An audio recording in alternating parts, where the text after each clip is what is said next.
Assalamualaikum warahmatullahi wabarakatuh. Saya Wahida Aprilia, NPM 50220.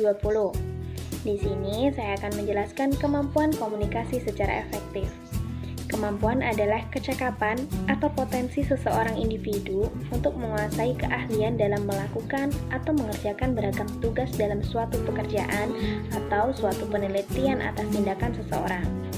Sedangkan komunikasi adalah suatu proses pembentukan, penyampaian, penerimaan, dan pengolahan pesan yang terjadi dalam diri seseorang atau dua orang lebih dengan tujuan tertentu.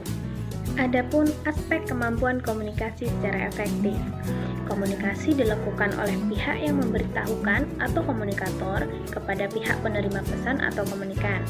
Komunikasi efektif terjadi apabila sesuatu pesan yang diberitahukan komunikator dapat diterima dengan baik dengan komunikan, sehingga tidak terjadi salah persepsi.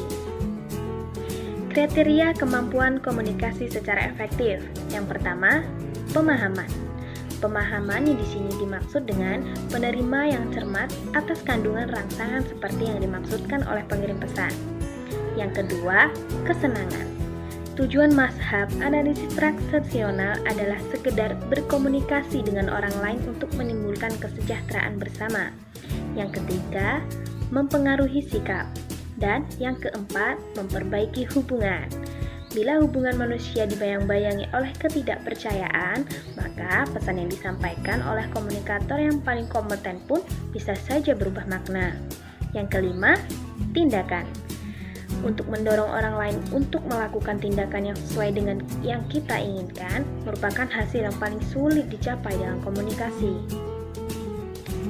Faktor-faktor kemampuan komunikasi secara efektif. Adapun faktor-faktor yang mempengaruhi kemampuan komunikasi. Yang pertama, pengungkapan diri lebih banyak terjadi dalam kelompok kecil daripada kelompok besar.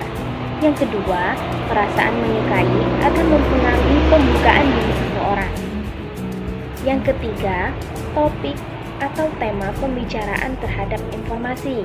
Yang keempat, jenis kelamin merupakan faktor terpenting yang mempengaruhi pengungkapan diri.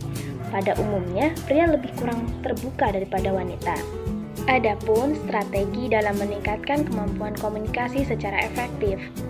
Strategi peningkatan kemampuan komunikasi efektif dapat dikembangkan oleh peneliti yaitu dengan cara diskusi dan latihan secara terus-menerus.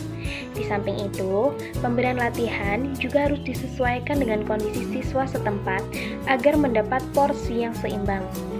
Strategi peningkatan komunikasi ini juga dapat dilakukan kerjasama dengan guru mata pelajaran bahasa Indonesia. Karena pembelajaran ini menekankan pada aspek pembelajaran komunikasi. Pengertian prestasi belajar bahasa Indonesia. Yang pertama, pengertian belajar. Belajar adalah suatu proses melihat, mengamati, memahami sesuatu yang berlangsung dalam diri seseorang yang mengubah tingkah lakunya, baik tingkah laku dalam berpikir, bersikap, dan berbuat. Yang kedua, pengertian bahasa. Bahasa adalah sistem lambang bunyi yang arbiter, dan bahasa adalah alat utama untuk berkomunikasi dalam komunitas manusia dengan merujuk pada keberadaan sebagai produk budaya. Yang ketiga, pengertian prestasi belajar.